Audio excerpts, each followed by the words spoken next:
Hey, banda. Bienvenidos a un nuevo capítulo de Un pendejo atrapado en un fanfic de Boku no Hero. Con cada día que pasa, los Team Superman Temu somos más en el canal. Antes de empezar, quiero agradecerles por todo el apoyo que le han estado dando a esta historia. De verdad, me es increíble lo mucho que gusta este fanfic, pero aquí estamos, con más pendejadas y más caos para compartir con ustedes. Y como va siendo costumbre, quiero mandar unos saludos especiales a Samsung Gris S50, TakeHF, una cuenta más no sé, José Jerónimo 2264, Artonx, 117, Orlando Barreno, Kaimx 6018, Joan Cosío 7711, God, Esra Capibarao 0, 5, 7, 8, 5, Paragon T9M, Jugabilidad In2Ro, El Jotaxo 7909 y Alexis Ramírez, 10Z. Gracias por estar aquí, por comentar, por compartir y por hacer que esta historia siga creciendo. Ahora sí, pónganse cómodos, agarren su botana, y prepárense para ver cómo este pobre pendejo sigue experimentando la vida de un acuático usurpando cuerpos. Bien, empecemos. Boku no Hero, atrapado en un fanfics. Capítulo 6. En un mundo de maravillas tan fumadas solo superadas por el One Piece, los internautas fracasados arrimados en el sótano de sus padres llegaron a la pregunta más filosófica que ni un cancelador de Twitter puede llegar a razonar. ¿Qué es ser un héroe? Ser héroe es tener el compromiso de, sin importar el miedo o el dolor, elegir hacer lo correcto. No es cuestión de fuerza ni poder, sino de voluntad. Podrías ser un bombero que entraba a una casa en llamas, ser una madre que trabajaba incansablemente por sus hijos o el desconocido que ayudaba a otros sin esperar nada a cambio. No necesariamente se necesita una capa o una espada, solo la convicción de que el mundo merece ser un poco mejor. O probablemente ser un héroe en realidad era una ilusión que encadenaba a los fuertes a la servidumbre de los débiles, una red que atrapa a ilusos que se arrojan de cabeza a un mundo que nunca cambiará su oscuridad, la triste realidad que da como fe y testimonio la naturaleza malvada de la humanidad.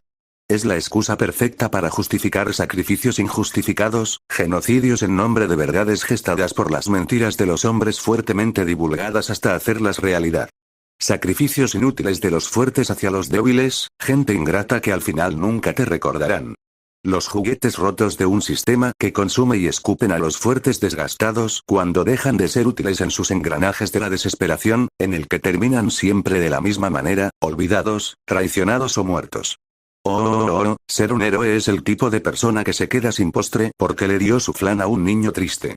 O el que recoge a un perro callejero en medio de la carretera y luego se queja sobre los gastos extras en croquetas, o tal vez alguien con demasiado tiempo libre que no tiene miedo a ser golpeado con una palanca de acero, o algún huérfano rico queriendo presumir su dinero en juguetitos a los que nombra como cosas caras. Las múltiples reflexiones acerca del heroísmo le importaban 3 yenes a Izuku en estos momentos, este mundo era My Hero Academia, así que la definición de héroe le quedaba más que claro. Aquí, donde los hombres pulpos dominaban la industria de las 3X, la definición de héroe era atractiva para las ambiciones de Izuku. Los héroes eran las élites de sus respectivos países, aquellos que, al recibir la aprobación del gobierno, utilizan sus quirks por el bien de la sociedad, los intereses de unos cuantos iluminados kof. Prácticamente, los héroes aquí eran una especie de combinación de fuerzas de seguridad, equipo de rescate y figura mediática. Como el tener un equipo de fuerzas especiales vistiendo pijamas, mientras se dan a conocer al mundo del entretenimiento de masas estúpidas, operando bajo licencias proporcionados por el gobierno, mientras mantenían cierta autonomía como agencia privada abiertos a contratos de patrocinios. Izuku no podía creer que All Might había sido llevado a juicio por Endeavor debido a que se decía que All Might había estado sobornando a la Comisión de Seguridad Pública de Héroes para mantenerse el puesto del héroe número 1 por más de 3 décadas, bajo el alegato de haber logrado obtener el número de casos resueltos más alto de Japón. Pero perdió el caso tras tener los hechos de que las misiones de All Might prácticamente eran de niveles internacionales, literalmente. ¿Por qué quien además de All Might logra cruzar el océano Atlántico en menos de 2 horas para llegar a los Estados Unidos con el único propósito de golpear a un huracán? De allí la población japonesa lo nombró de manera despectiva y burlesca como el eterno segundo. Prácticamente era un jodido idiota.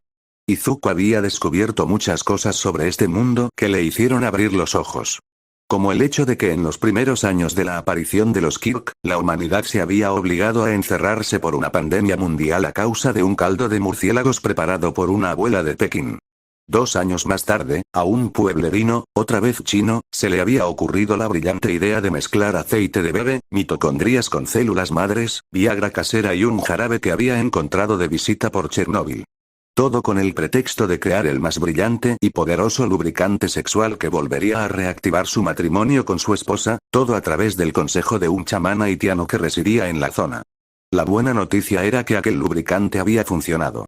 La mala noticia: 9 meses después, el más pequeño de sus 6 hijos había nacido emanando luz de su cuerpo. Dice la leyenda urbana que el muy desgraciado también era mujeriego, y se había acostado con algunas cuantas prostitutas utilizando el mismo lubricante. Y a causa de aquella reacción, una serie de niños con dudosa procedencia nacieron con habilidades extrañas que fueron catalogados como brujería en aquel entonces, volviendo a esparcir un nuevo tipo de virus a través de los estornudos de uno de los tantos niños descendientes de aquel chino. Y bueno, si bien no se sabía cómo fue que pasaron los hechos para que las peculiaridades se manifestaran, sí se sabía la causa del por qué existían personas que escupen fuego. Estaba empezando a amar a este mundo. Estoy empezando a molestarme estos cambios que tienes, jovencito. Olmig, héroe número 1, el indiscutible Besto Hiro. Se encontraba enojado con su hijo, conduciendo su pequeña camioneta blanca de una cabina en su estado desnutrido. Izuku no sabía cómo sentirse, bueno, no sentía nada al respecto, pero no quería estar agregándole más cargas a los padres de este cuerpo que había decidido adoptar. Mantuvo su cabeza agachada por un momento, sopesando sus pensamientos antes de llegar a formular las palabras adecuadas. Me llamó niño rata, y otaku pajero. Explicó, pero tuvo que callarse con algo de preocupación cuando vio a Toshinori escupir unas cuantas gotas de sangre por un repentino arranque de tos. ¿Te encuentras bien?, Izuku preguntó, buscando una servilleta en el bolsillo. Su padre lo tomó, mientras calmaba sus impulsos, pareciendo un enfermo de tuberculosis avanzada. Estoy bien, descuida, Olmig dijo, mientras respiraba unas cuantas veces antes de continuar. Pero hijo, esas no son formas de comportarse en situaciones como estas. Es la primera vez que me entero de todo lo que me ha dicho el director. Tu madre y yo no te educamos para que te comportes como matón. Izuku no se sentía en lo más mínimo arrepentido por sus actos. Había entendido el secreto de la vida hace mucho tiempo por experiencia propia. Lo siento mucho. Izuku mintió a su padre, mientras se reclinaba en el asiento, observando de manera indiferente hacia la ventanilla. Su padre no lo sabía, pero Izuku se había percatado de la mujer con el trasero más hermoso jamás visto. ¿Cómo había dicho Hippo que se llamaba aquella cariñosa de su edad? ¿La de los 300 yenes? Hijo, sinceramente, me gustaría dejar las cosas como están. Comprendo que estás pasando por un momento difícil en esta etapa de tu vida. Actuaste por impulso, te comprendo porque yo también he pasado por momentos así. Pero tienes que ser más consciente, controlarte, no dejarte llevar de los demás y acudir a tus maestros cuando te encuentres en alguna situación precaria. Toshinori instruyó, mientras explicaba con seriedad el asunto que había ocurrido, sin mencionar que se había enterado que su hijo, aparentemente, estaba sufriendo de bullying en la escuela. Por otro lado, tu madre no estará contenta con lo que hiciste. Izuku suspiró una vez más, Inko parecía furiosa. Afortunadamente, se encontraba en sus extraños viajes de negocios, prácticamente, haciendo su trabajo como heroína durante las próximas 2 semanas. Aparentemente estaría involucrada en una fuerza de reacción contra una protesta en una ciudad que había olvidado, pero que recordaba en el futuro, sería reducida a cenizas por el deterioro de Shigaraki. Trataré de hablar con ella. Izuku le dijo a Olmig, manteniendo el interior de la pequeña camioneta en silencio. Olmig no se sentía a gusto con la situación de su hijo. Apretó el volante con sus puños, y una sensación de impotencia lo invadió, una sensación que había sido muy vieja, que pensó que había olvidado. Toshinori una vez había sido un sin peculiaridad, un Mukosei. Antes de haber sido el portador de One for All, en sus días de adolescencia, su cabeza había sido usado unas cuantas veces como cepillo de retrete. Aunque un año después, había usado hasta las últimas neuronas para crear nudillos eléctricos mientras se inscribía a un gimnasio que tenía una escuela de boxeo. Esos matones que utilizaron su cabeza como estropajo de inodoro estuvieron hospitalizados por convulsiones y paros cardíacos tras excederse en sus golpes cuando se autodefendió del bullying. Comprendió los riesgos de dejarse llevar por la ira y desde entonces mantuvo la calma todo lo que pudo en su vida, especialmente en su profesión. Lo bueno era que nadie más intentó molestarlo desde entonces, y más adelante, cuando se había hecho reconocer como un prodigio del heroísmo, hasta le pidieron disculpas. Toshinori observó a su hijo con malestar, y prometiendo no decirle a su esposa lo que estaba a punto de hacer, decidió ayudar a su hijo con esta situación. Hijo, sé que te he dicho tantas cosas que no quieres escuchar, pero creo que es necesario que hablemos de hombre a hombre. Tras decir esas palabras, continuó, sabiendo que tenía la atención de Izuku. Sé que hay situaciones que solamente se pueden resolver con la violencia. Así es el mundo, es la ley de la vida. Por eso, mantendremos en secreto lo que te voy a decir, ¿ok? Tras decir esas palabras, continuó explicando. Cuando lleguemos a casa, en mi caja de recuerdos, tengo unos viejos nudillos eléctricos que usaba en mis días de secundaria. Como sabes, no tengo peculiaridades, y al igual que tú, sufrí de bullying por un tiempo. Pero luego recibí clases de boxeo, y usando esas manoplas, les di una lección a mis acosadores. Izuku parecía sorprendido, no pensó que algo como eso pudiera salir de la boca del héroe número 1, el símbolo de la paz. Pero luego comprendió el hecho de que su padre era el héroe número 1, con el poder de llevar el simbolismo del pacifismo a cada rincón de la tierra a través de las caricias de sus nudillos, como los Estados Unidos enviaban su democracia a través de sus bases nucleares en las zonas con alta densidad de petróleo. Eso suena increíble. Izuku silbó, pero Toshinori le corrigió. No es para nada increíble, hay cosas de las cuales no me siento orgulloso. Esa es una de ellas. Aseguró All Might, mintiéndole a su hijo de manera descarada. Toshinori se sintió tan orgulloso de la paliza que les había propinado a sus matones que más adelante había considerado volverse un vigilante tras saber que si era capaz de fracturar los cráneos de cualquier asaltante.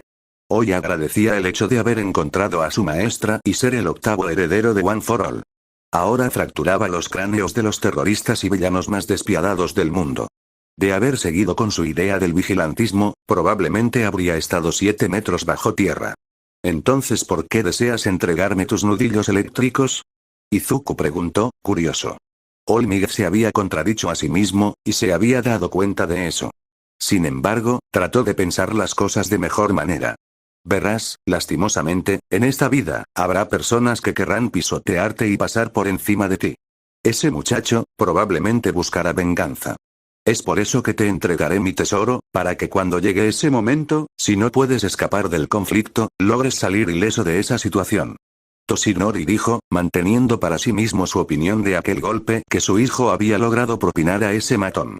No quería motivar a su hijo a la violencia. Aunque escuchó exageraciones, le había agradado que su hijo estaba empezando a darse a respetar. Miró al chico una vez más, antes de hablar. Hijo, como no tienes un Kosei con el cual defenderte, vamos a mantener en secreto lo que... Antes de que All Might explicara más, su hijo, aparentemente había levantado la vista con sorpresa. Izuku recordó, durante estas 2 semanas, no le había dicho nada a sus padres. Ah, por cierto, mi peculiaridad despertó. Que no le digas nada a tu... Espera que... All Might frenó de golpe, haciendo que Izuku sintiera incomodidad en el cuello por la brusquedad. All Might por su parte, miró a Izuku como si le hubiera crecido una cabeza. ¿Qué me acabas de decir? Izuku asintió, como si lo que acababa de decir no fuera nada. Sí, manifesté mi peculiaridad. Bueno, siempre estuvo ahí, pero ya comprendí qué hace. Izuku explicó, mirando a su padre a los ojos. Por un momento ambos parpadearon unas cuantas veces, antes de que All Might volviera a hablar. Tienes un quirk, lo manifestaste. Repitió antes de mirar al frente, sin arrancar aún. Tenía mucho que procesar. Sí, aparentemente, los rayos del sol, especialmente la de la madrugada, es almacenada en mi cuerpo, me hace súper fuerte y otras cosas. Llevo 2 semanas experimentando con mi don. Se me había olvidado mencionarlo ya que tú y mamá se encontraban en una reunión de negocios. Pero bueno, ya lo sabes. La manera en la que Izuku había dicho estas palabras, parecían tan normal, como si hablara del desayuno en la mañana. All Might por su parte, permanecía con las manos en el volante, mientras aún procesaba lo que había dicho. Así que, tienes tu don, por fin. Bien, eso es genial. Espera, quiero decir en serio, ¿arrastraste de un puñetazo a un estudiante? All Might volvió a escurrir de sudor por la situación. Al parecer, la exageración del director era un acontecimiento literal. Izuku volvió a suspirar. Me tenía harto papá, quiero decir, me llamó pajero, y otaku obsesionado con las heroínas en trajes de baño. Izuku se excusó, mintiendo entre dientes. Él apenas lo conocía, pero él había hecho el mundo arder por mucho menos. Por otro lado, estaba demostrando no estar de acuerdo con la disculpa. Toshinori rió por un momento, antes de sonreír aún más. Rió una vez, luego fue ligero. Luego empezó a reír como loco. Jaja, mi chico tiene super fuerza.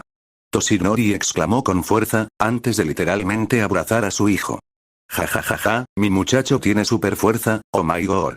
Dijo, sus ojos rodeados de gruesas ojeras por las consecuencias de sus múltiples operaciones parecieron llenarse de vida.